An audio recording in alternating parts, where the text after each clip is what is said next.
Hey there, I'm Matt. And I'm Ollie. Welcome to Starting Strong, Thriving in the First Years of Preaching. A podcast where we help preachers starting out in ministry to navigate the journey from seminary to Sunday morning. We're not the experts, but we are bringing the experts to you. Each episode we interview experienced ministers who share the practical wisdom they wish someone had told them when they were starting out. And so whether you're preaching weekly or monthly, we're here to help you develop healthy habits that will serve you for years to come.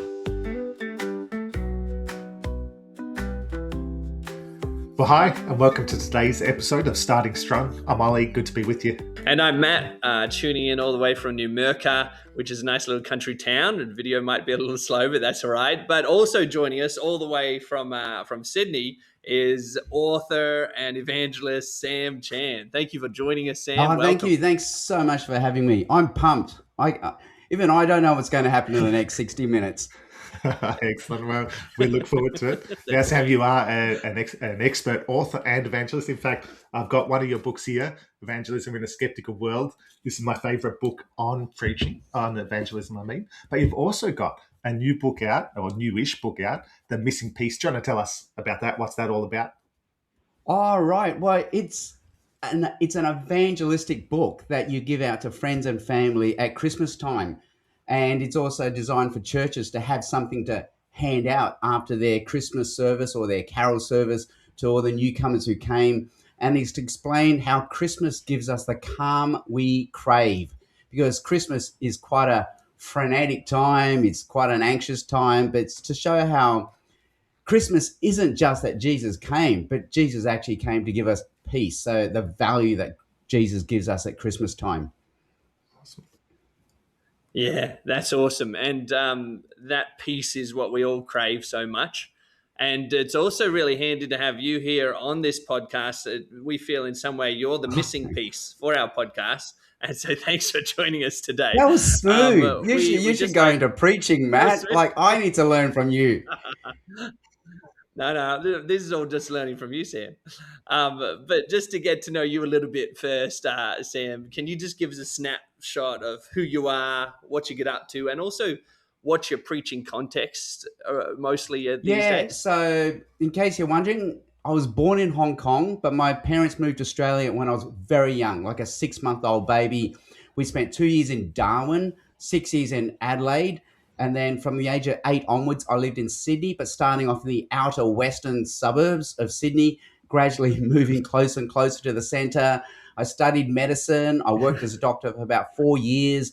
Then one thing led to another. I ended up in Bible college, and then I trained for a preaching ministry. So I went to the USA, got a PhD in theology, looking at the theology of preaching, what makes preaching the word of God. Like, how can a human speaker be preaching the word of God if they're finite and fallible? And I taught at Sydney Bible College on preaching and evangelism and theology for about 10 years. And then for the last 10 years, I've been with City Bible Forum.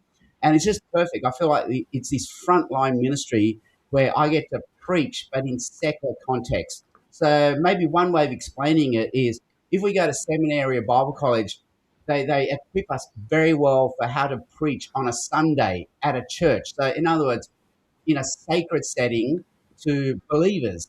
But with City Bible Forum, I get to preach in secular settings to secular people. So I'm assuming my audience, they're non-believers, and I'm preaching in secular settings, like in a workplace, in a cafe, in non-church settings. So it's challenging, but very rewarding. Yeah, it does sound it. Yeah. Do you want to share perhaps with us one joy that you've had over the last 12 months or so at City Bible Forum? Then what's one way you've seen God at work, or what's been one particular joy for you then? So I think there are two joys. One is we've started a school of evangelism called EVQ, School of Evangelism, and people sign up. They can choose either to sign up to do personal evangelism, so how to tell friends and family about Jesus. And let's face it, if we went to seminary or we went to a fellowship, like a university fellowship, they equip us really well for how to do walk-up evangelism, how to talk to a stranger about Jesus, how to do door knocking and tell a stranger about Jesus. But how do you tell friends and family and work colleagues about Jesus? It's a very different skill because you see them every day. So it's a very different skill. And the other thing they can get equipped in, if they want, is to learn public speaking evangelism. So how to give that 10-minute monologue or 20-minute monologue in a secular setting to secular people about Jesus. So that's been very exciting, and just watching people get equipped in both forms of evangelism. And for me, the other one, it's always exciting to go into a workplace and to be able to preach for 10 minutes or 20 minutes about Jesus, and just be one of many stepping stones in that person's journey to knowing, loving, and worshiping Jesus.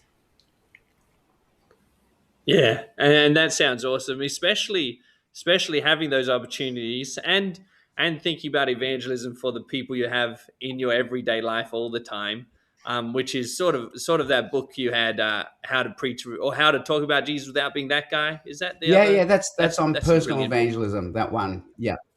Yeah, yeah, that is brilliant. Maybe it sounds like you've had a lot of experience and done a lot of things. Can you think back to when you first started preaching? Maybe even your first sermon ever.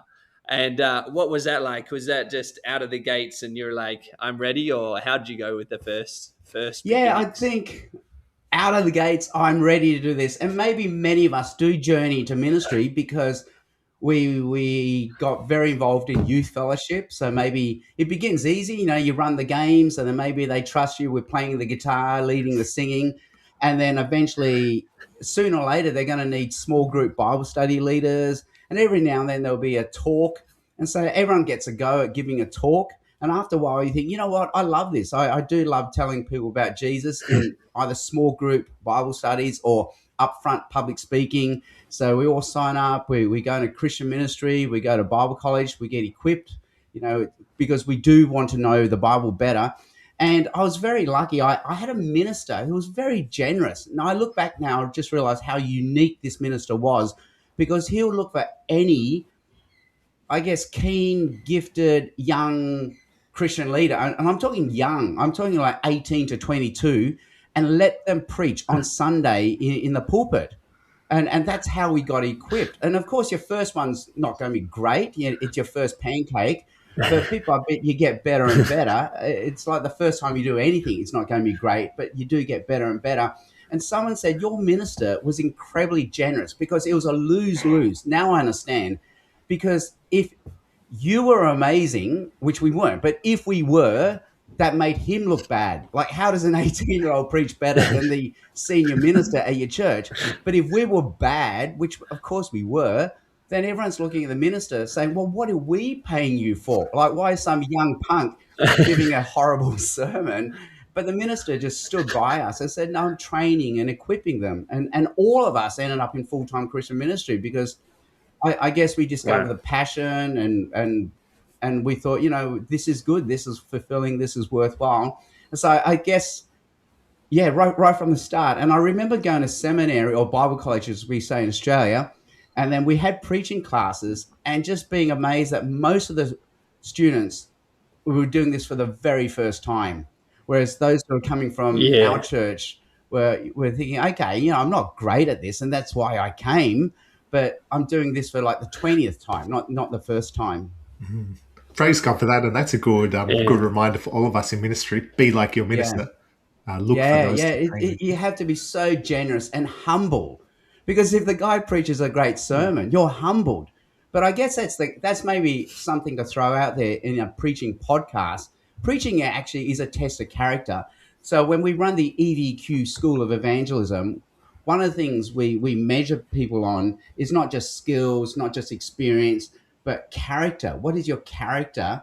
And especially for public speaking, we say the two dangerous traits in character for a public speaker is pride and insecurity. So pride in your own achievements, like how amazing am I? But then insecurity, Mhm. because you know you're only as good as your last sermon. And if that's what you base your identity and validation on, you're going to be very insecure, and you're going to be threatened by the giftedness of other preachers. So right from the Mm. start, we tell all our preachers, we have to learn to be humble, knowing that it's God who gives us our talents and opportunities. It's all from God. So be humble, but also secure, because you're secure in your identity and your validation in Jesus. And therefore, the litmus test is, can you celebrate the success and giftedness of other preachers? And I think we can. Like deep down, we say, I do. When I see another gifted preacher, I praise God. And I think one test is just immediately text any preacher afterwards and say, hey, I thank God for you, and just to show again, we're humble and secure and we celebrate the success and giftedness of other preachers. Yeah, that's a really helpful framework of being humble and secure and avoiding those two kind of poles. Yeah, and the opposite is pride and insecurity, and therefore being threatened by the success and giftedness of others. Yeah, good. No, that's helpful. Thank you. Thanks, Sam. Now, getting into the actual theme of today, we're thinking about preaching at evangelistic events, whether that's Christmas or Easter or some kind of outreach at church or whatever it might be. To start with, can you share with us a time you've given a sermon at some kind of outreach event, whether that's Christmas, Easter, somewhere else, and you felt like it really landed? You felt like it hit the mark, and what you think kind of made the difference? What you think it is that made it land well? I think last Christmas went really, really well. And I think I just had a good, what makes it land well? So maybe let's spiral into it. So because I've been preaching for 20, 30 years, like 20 or 30 years ago, it was very different. You just had to preach, hey, ta-da, Jesus, he was born, he's king, he died on a cross for you, he's going to come again, ta-da, and that was it. And that's how Tim Keller describes the age of Christendom, that the people already had the assumed dots. They believed in God, they believed in moral absolutes, they believed in sin, they believed there was heaven and hell, and what they thought got them into heaven was being a good person. So evangelism was basically just joining the dots for them and showing them, you're not a good person. That's why you need Jesus, and you need to be forgiven. And that was evangelism 20 or 30 years ago. And I remember evangelistic sermons were that was basically it. You preach for 10 or 20 minutes, whatever they give you, show them that Jesus is king, show them Jesus is savior, show them they're sinners and they need to repent, and ta-da. And people just had the assumed baggage that was necessary for that to work. Now that we're in 2026, Tim Keller, who's dead now, unfortunately, but just a few years ago, he put out a video saying we're in post-Christendom. What does that mean? It just means people don't even have the dots to join. We can't even join the dots for them. So the things we used to assume, like moral absolutes, sin, heaven, hell, forgiveness, being a good person, that sort of thing, they don't have that anymore. And so we moved into age of post-Christendom. Maybe another way of explaining that was 20, 25 years ago, we lived in the age of classical apologetics and defeated beliefs. So Tim Keller's book, Reason for God, which is now like 20, 25 years old. How scary is that? And that meant if we gave someone the gospel 20 years ago, they wanted to believe, but they couldn't because defeater beliefs were stopping them from believing. Defeater beliefs like, how do I know the Bible is true? What about other religions? The problem of evil. So if we addressed and removed those defeater beliefs, ta-da, they would believe. And that's Tim Keller's The Reason for God. And classical apologetics is, how do I know Jesus is true? But now in post-Christendom, the problem is they don't know if Jesus is good or beautiful or relevant or for me. So now we've moved into an age which the Keller Center would call cultural apologetics, showing, because deep down they have a fear that even if Jesus is true, he might not be good, because will this make me a racist, a bigot, a hater? What about the record of other Christians? And even, is it relevant? So a lot of people would say, hey, I have no problem believing in God, but why is this for me? So then I think now a lot of my preaching, you could even argue, is almost pre-evangelistic. I'm trying to get them to the dots. And interestingly, I think it's Mark Green from the UK. He did some study on the Billy Graham crusades in, let's say, London back in the 50s and 60s, where Billy would preach the 20-minute sermon, get someone to pray the prayer, come down the front, tick the box, they'd become a Christian. And that's how we thought evangelistic preaching works. But he says now they've studied that For that person to hear Billy Graham tick the box, they had to have 32 prior gospel encounters for that moment to happen. Wow. And so maybe what we're trying to do is be one of those 32 prior gospel encounters before someone can pray that prayer. So I guess what I'm trying to do now is trying to work out, where is this person coming from? So if you notice, when Jesus preaches or gospels in the gospels, he has a different message for each person depending on where they're at. So you even get the one where a lawyer asks Jesus, "What must I do to inherit eternal life?" And then you get the rich young ruler ask exactly the same question, "What must I do to inherit eternal life?" And Jesus gives them two completely different answers. So somehow context is important. Or what I say, what is this person's cultural, existential, and emotional entry point? And we also see that in the book of John, where Jesus speaks to Nicodemus, who's an expert in religion, and Jesus quotes Ezekiel at him and says, "You must be born again." The very next chapter, we get a woman coming to Jesus at the well, and Jesus says, "Oh, you need living water." And first of all, he asks, "Can I have some water?" And then only a few chapters later, you have the man born blind, and Jesus says, "I'm the light that's come into the world." So in other words, he's come in at at their emotional, cultural, existential entry point. And then I'm thinking, then every time I write an evangelistic talk, what is my person's emotional, cultural, existential entry point right now? And so for Christmas, the whole idea of missing peace, I think I begin with how every year Christmas, is exciting, but it's anxious at the same time because our life is rushed. It's very anxious. But I think also just deep down knowing that somehow my life doesn't feel like it's getting any better.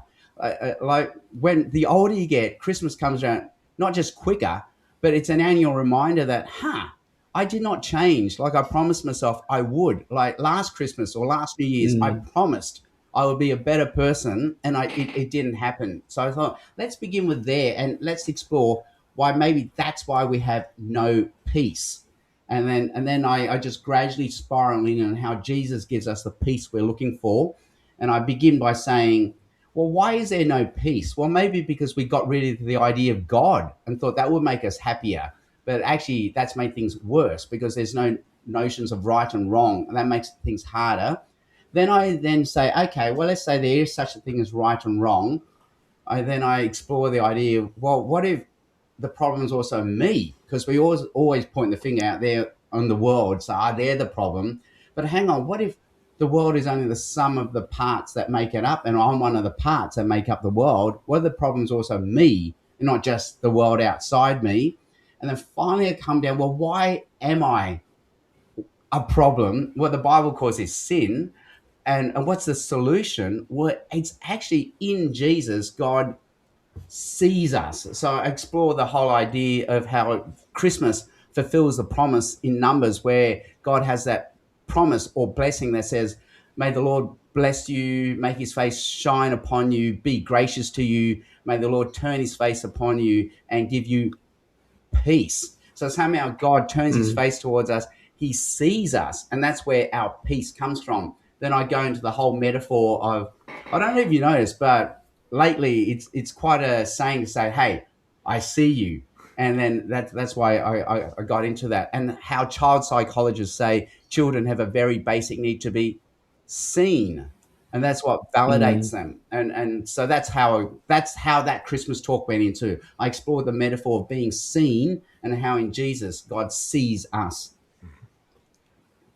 Yeah, nice. That's awesome. And I love how you said with cultural apologetics that you're doing and with pre-evangel, you see it so clearly in Jesus' own ministry, which is just so much foundation for what you're doing and what we want to be doing as well. How do you go with, we know the power of the message that we have, that's the missing piece that people need, and yet balancing that with the understanding of uh, human resistance and unbelief. You've got two things going on when you come to a talk like that and to a group of people.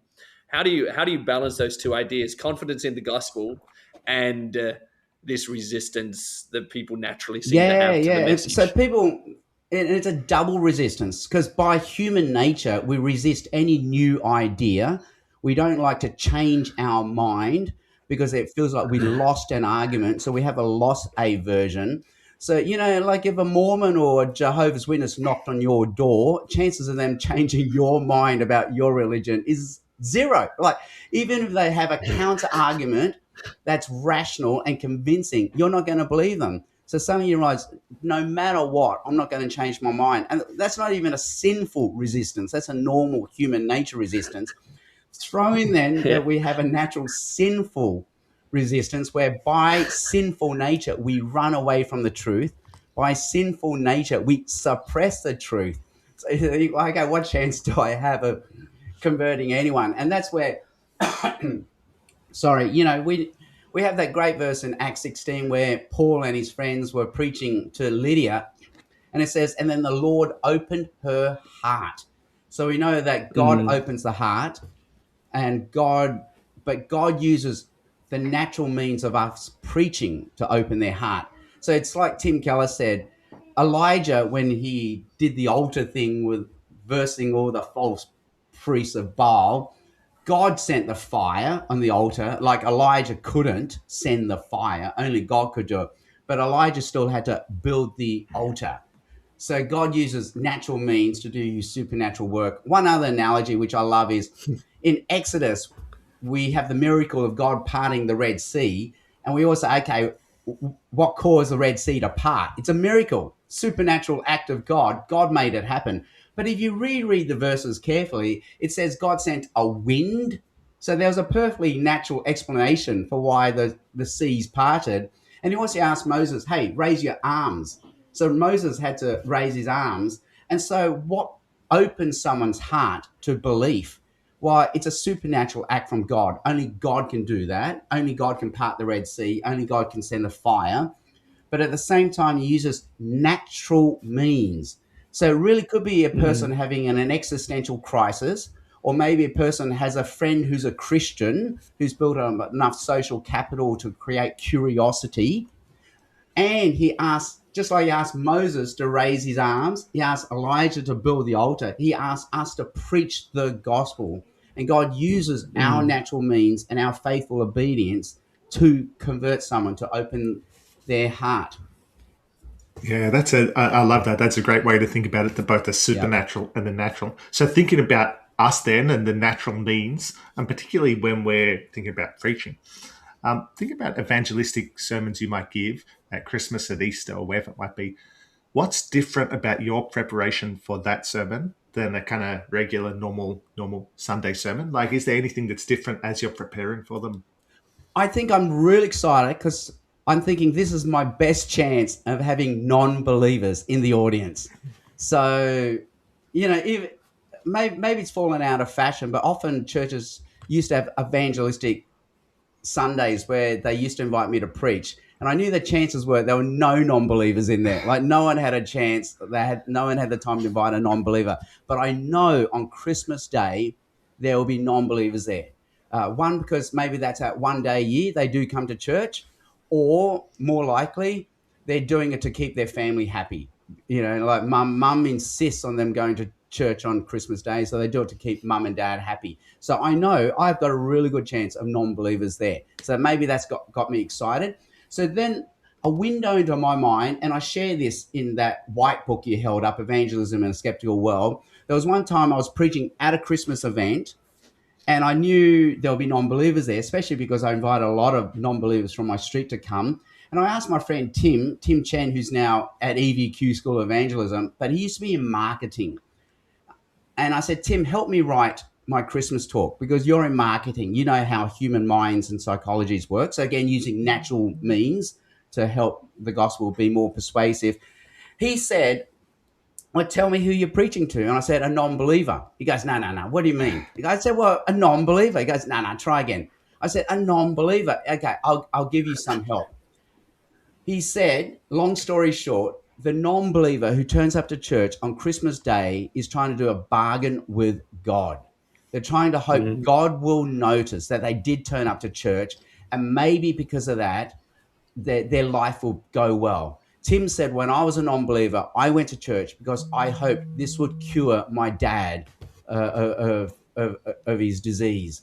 And so the non believer turning up is hoping that somehow God will notice and maybe help their finances, help their marriage, help their health.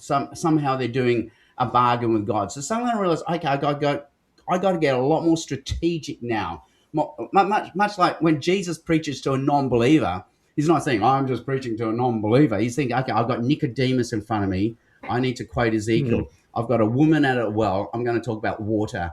I've got a man born blind. I'm going to talk about the light of the world. So being much more narrow like that. So what I found really helps is Don Miller. So, let's not get into whether he's a Christian or not, but he's got a book called Story Branding. And it's all about mm, how to meet your listener or the person you're talking to, and really break down their character. Like what do they want? Where are they trying to head? What are the barriers stopping that from happening? What are the psychological, internal, philosophical hurdles that are stopping them from happening? How can you come now and position yourself as a guide, showing them that, hey, I've got what you want. It's actually Jesus, the gospel. How that will take them to where, to what they're looking for, a far better ending than they were looking for.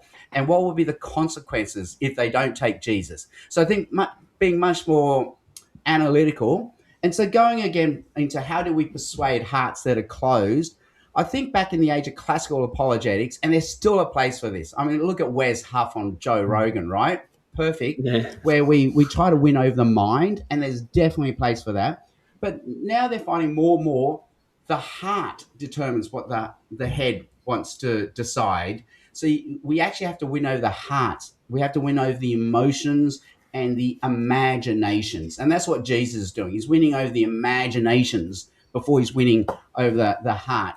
So I'll give you an example. I'll give you, often I rely on the people I speak to read the room for me. So one year I had to speak to KPMG, accounting firm, and I was giving an Easter talk. And one of the partners had lined it up, and so the Christians were going to. It actually was all done online. So I asked him. His name was Steve. Hey, Steve, you can read the room.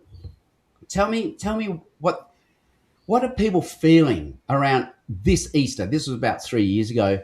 And he said, I think people are feeling like, what was all that about? Meaning, he said, we just had a whole sequence of events. We had Earth Day, so we all turned our lights off. In other words, there's a lot of performative virtue, what we would call, you had to perform to show you're a good person. You turn your lights off to Mm, show you're a good person. We just had International Pride Month in Sydney, where we had flags everywhere. And when that was all over, everyone's thinking, well, what did that change? I'm still the same person on the inside. Yes, I wave flags. Yes, I turn my light off. But really, did I change? Am I, will I be happy if I'm the same person in 1 year's time? So then suddenly showing how there seems to be no hope. There seems to be this constant, endless cycle of performative virtue, but nothing seems to change. So I thought, okay, that's what I come in. How Jesus and Easter gives us the hope for change that we're looking for. So again, thinking much more mm. narrow. Where is my non-believer coming from this year? Yeah, yeah, that's awesome. And there's some really helpful resources, especially for beginning preachers. And it sounds like you've just built almost a library or a repertoire over time, which is helpful for others as well, especially beginning. I can imagine also beginning preachers in this space when they encounter objections and doubts and other ideas. It would be easy to sound argumentative or defensive at times. How do you go at avoiding that in your preaching and not being shutting people down in some That is ways? so true. Like, I think in my younger days, because I didn't have good content yet, the content does come with time, years, and experience. Let's face it. Mm, mm, When you're only 25, what is there to talk about? Like you barely lived yet. You only left home a few years ago, so you don't have much content or wisdom yet. And I think I did come across as more loud, more shouting, mm, and more argumentative. And I think that does reflect you are insecure. Like deep down, you feel like your content's not persuasive or not good enough, or a person's got a counter argument that you don't know how to counter. So you counter it by just being more loud. And I actually, it even comes across in when I was lecturing at Bible college. In my first few years of lecturing, you actually don't have much content yet, and you don't know how to answer questions well. So they were hard times, and I think the early years of preaching are like that. Whereas the more wisdom and experience you have, I think just the more calm you are, and the more okay you are with saying, I don't know. Because I remember watching this really experienced lecturer called Kirk Paxton. He's just amazing. And I saw, as a fellow lecturer, I actually sat in the back row so I could learn how to lecture as well as Kirk Paxton. And someone asked him a question, and he just went, huh, yeah, I don't know. And then he just moved on. I thought, wow, so it's actually okay to say, I don't know. And I think that's what we can learn mm. as a preacher. Like just be okay with I don't know enough yet. And Kirk explained it. He says once you learn this epistemology called critical realism, and maybe that's a whole extra episode.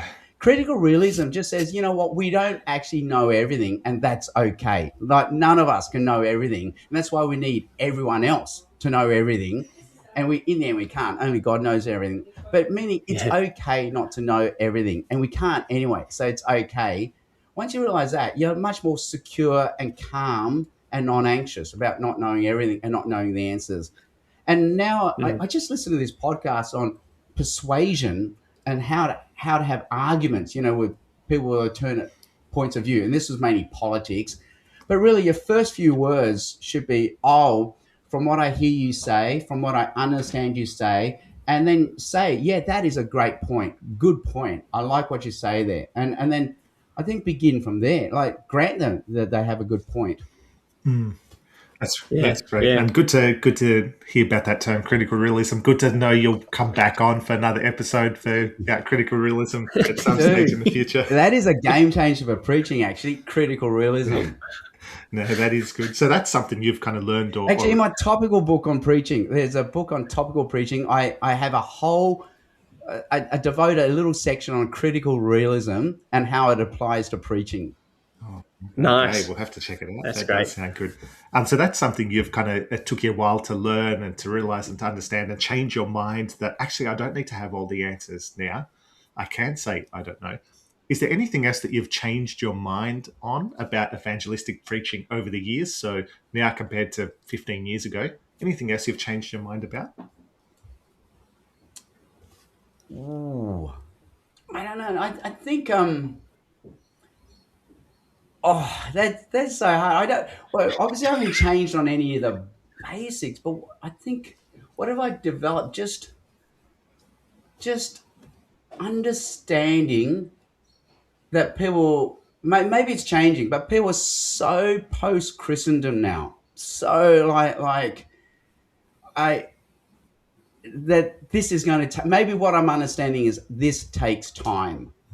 Uh, like Mm, like don't be discouraged if you preach what you thought was an amazing talk, everyone's engaged, everyone heard, but no one believes. And I think just knowing that this does take time. Hmm. And that was did you yeah. say before? I think you said it was 32, 32 That's encounters. yeah, yeah, that's right. Gospel encounters. Hmm. And so this Yeah. sermon Wow. might just be one of those 32. Yeah, that's right. And and on that, have you ever preached an evangelistic sermon that didn't land well? And and why was that, or was it just something you leave to God, or why do some land and some just don't? Yeah, what it's what does it mean to land a sermon? And I think we all know. I always say, when you preach. a good sermon, you know it. Mm. And even if Mm. your wife afterwards say, "Oh, that was terrible," deep down, you go, "No, you don't know anything. Like, that was a good sermon." And it goes the other way around. When you preach a bad sermon and it doesn't land, you know it. And no matter how much people try to tell you, "No, it was all right. It was all right," you go, "No, that was a bad sermon." Well, obviously we don't know how God works, and the encouraging stories where Billy Graham preaching with Parkinson's. And we think, this is the worst sermon I've brought my friend to listen to. My friend Andrew actually has a story where he got a friend to listen to Billy Graham preach on TV, Billy, when Parkinson's was really advanced. And his friend still got up and prayed the prayer. So there you go. So you can Wow. preach a sermon that doesn't land and God will use it. But I know what you mean. When it comes to natural Yeah. human means, did I engage the audience? I think, well, with experience, I think I'm getting better and better. So when it doesn't land, you think, okay, how come I didn't land? And I think now I do know little, so I know little tools that help me engage, and I just know that there's always a sequence. So when we write books or essays, the unit of thought is a paragraph. The unit of thought when we speak is not a paragraph. And I think why a lot of us, when we preach, we lose engagement is we're trying to read a paragraph at our audience.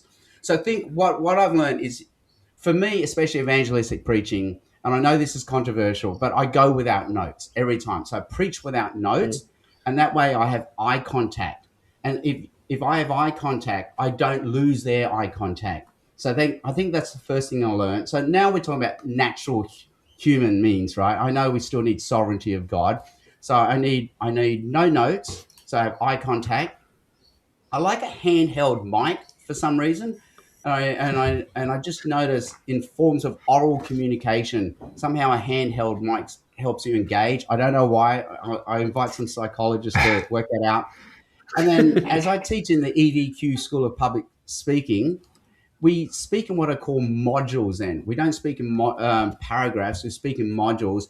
And I need to alternate my modules. So I usually, after I've stated a point, and I know John Chapman, who was big on evangelistic preaching, for some reason he pushed every preacher, you had to explain the Bible verse before you moved to the illustration, which for me is just totally arbitrary. Like where do we get this golden rule from? It's not in the Bible.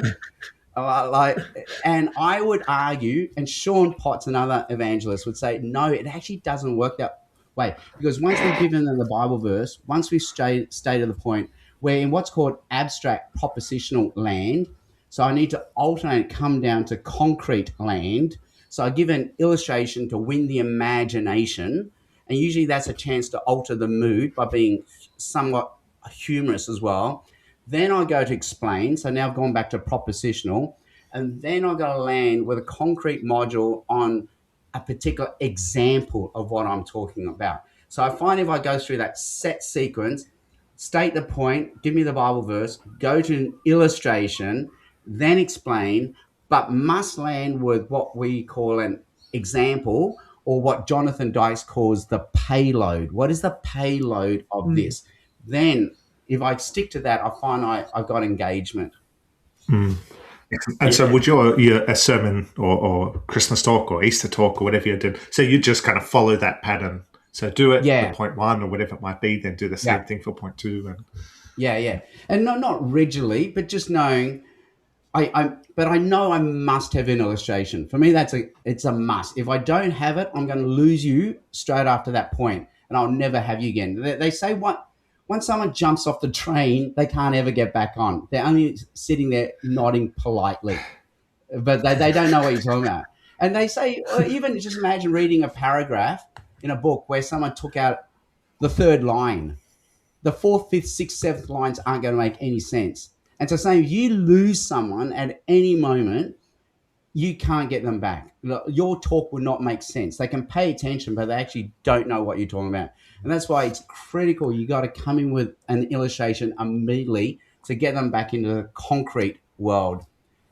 And maybe on another podcast, but if you read my books, illustrations are different from examples. So illustrations win the imagination. Examples win the eyes because you can see what the person's talking about.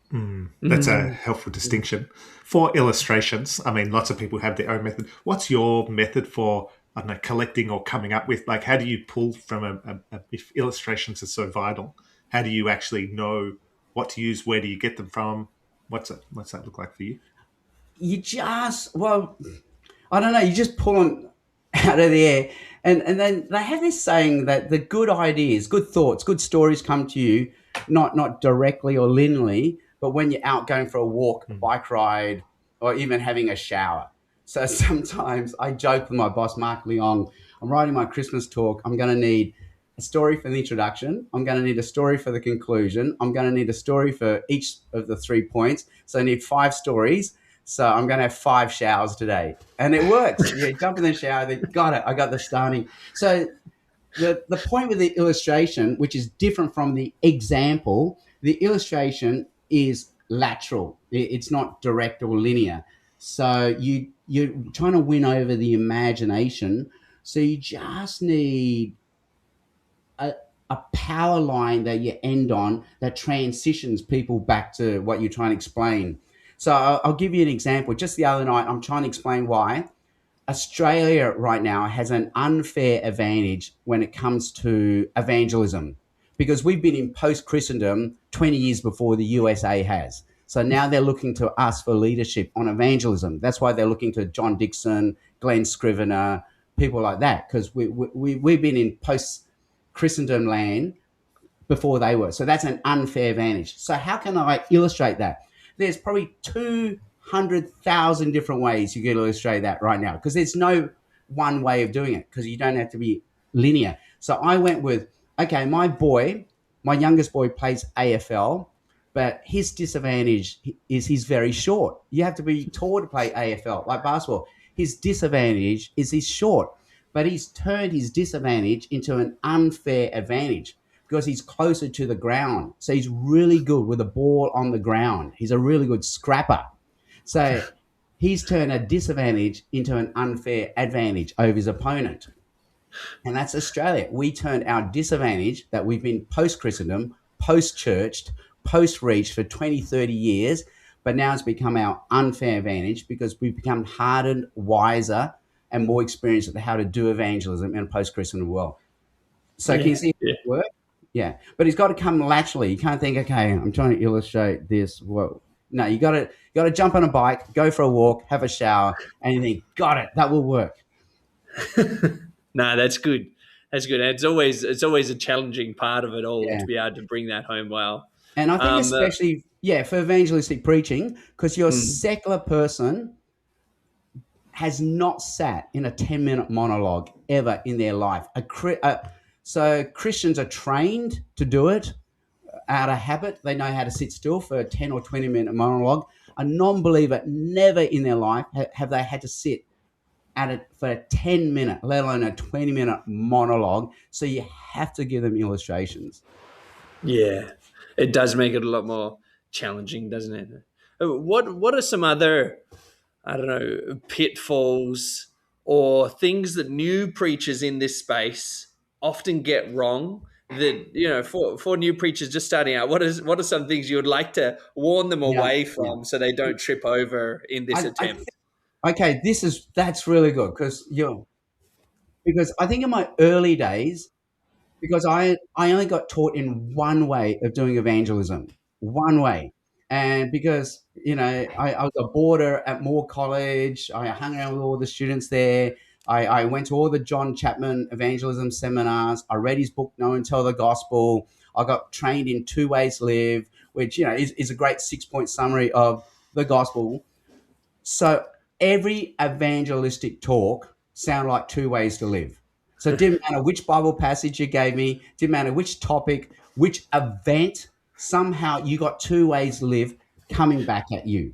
And I think that was my mistake. So now I realized, hey, the Bible has 100 ways of telling us the gospel. So 2 Ways to Live is a gospel presentation, but it's one of many different ways of presenting the gospel. So maybe That's what I'm learning, and exploring different ways of explaining sin, different ways of explaining salvation, because two ways to live is locked into the sin is rebellion. So salvation is, well, the Christian life is submission then, because that's the opposite of rebellion, submitting to Jesus as king.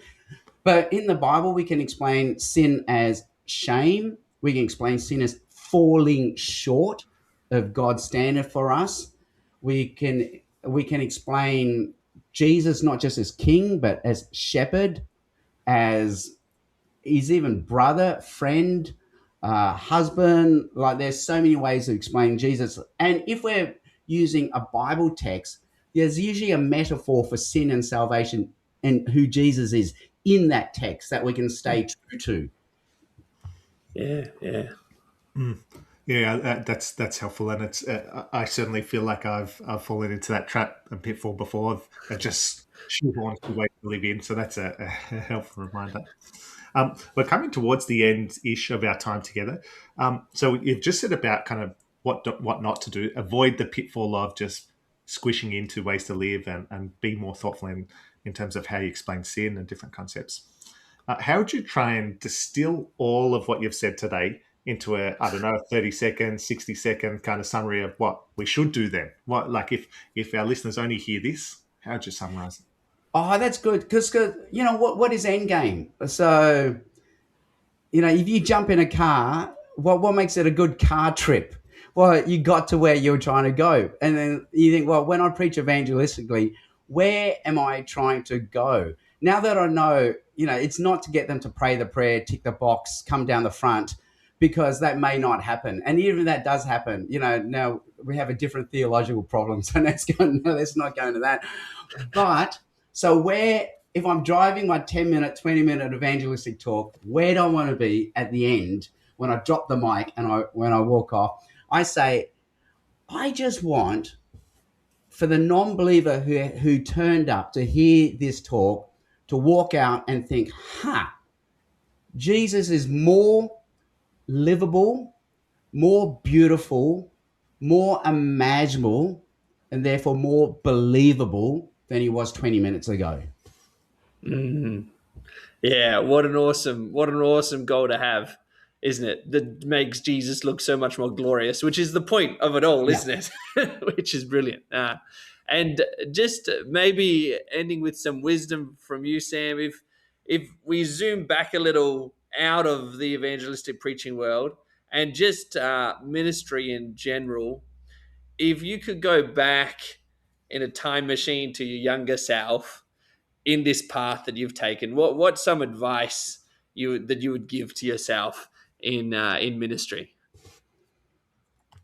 You got to create good rhythms and good habits. And so for me, what's really sustained me is before I start the day, the most my rule is before I touch a device, before I turn a screen on, I have to do three things, and I call it CBE.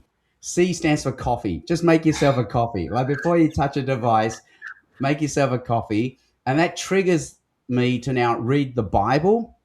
And I think for me, I have to have a Bible reading plan. For a while, I thought I'll just randomly make this happen. Today, I'm going to read Ephesians, and that doesn't work. I have to have a plan. Like today, I know what I'm reading. And then I text a friend a thought I had about that. And then E stands for exercise. So you got to get out there and do 10 or 20 minutes of exercise. So coffee, Bible, exercise. So you got to have good rhythms, good habits. And maybe the other one then is every little transition moment in the day should be a trigger to pray. So we have a rule in our family, not a rule, but a habit, a ritual. If we jump in the car and we drive, doesn't matter where we're going. Could be the shops, could be sport, could be school. We just go around the car and we pray. And so that tends to be, they tend to be thank you prayers. Like, I thank you, I've got school today. I thank you, I've got work. Keep us safe. So they're those sort of prayers where you go through shopping list type things. And then at dinner, try to have sit down dinners as much as you can and check in on each other's emotions. So what made you happy today? what made you sad, and tell me something random. So people call that the high-low buffalo. So after you've shared, and then the person next to you can pray for you. Dear God, I thank you for the high. We're sorry about the low, and we're surprised at the buffalo that happened in this person's life today. So I think good habits, good rituals, good rhythms. Yeah. No, that is awesome. Thank you for sharing that. Sadly, that's all the time we have for now, Sam. And thanks for coming on, No even though worries. it's an early morning start for you for another appointment as well. We appreciate your time. Yeah, thank you, Sam. Not at all. Yeah, thank you. This is the caffeine in me talking, so I'm such a hypocrite. I did the coffee, I did the Bible. I haven't done the exercise yet. Yeah, that's okay. This has been a mental exercise, if not a physical one. But no, thank you for coming on. It's clearly something you've thought a lot about, and we've appreciated your wisdom and insight. And just another plug again for your new book, The Missing Piece. So do check it out, particularly perhaps for churches or ministers that are thinking about. And this is how it fits your preaching podcast. It's actually a conflation of 2 Christmas talks I've given. Is it? So if you nice. want a window in how I would preach evangelistically, look at the book, The Missing Piece. It's actually 2 of my Christmas talks combined. Yes. Oh, no, that is brilliant. No, thank you. And looking forward to that. And for you, our listeners, thanks for tuning in for another episode. If you want to give a 5-star rating, I think Sam deserves it. That'd be great on whatever podcast platform you listen to. You guys deserve it. It's been all you. All you. Yeah. I feel like I've just been spotting you in a bench press. It's all you. You're lifting all the weight there, Sam. Yeah, you are. We're some of the spotters. But no, keep an eye out as well for our next episode, which will be coming out soon. And until then, keep preaching the word. And keep starting strong.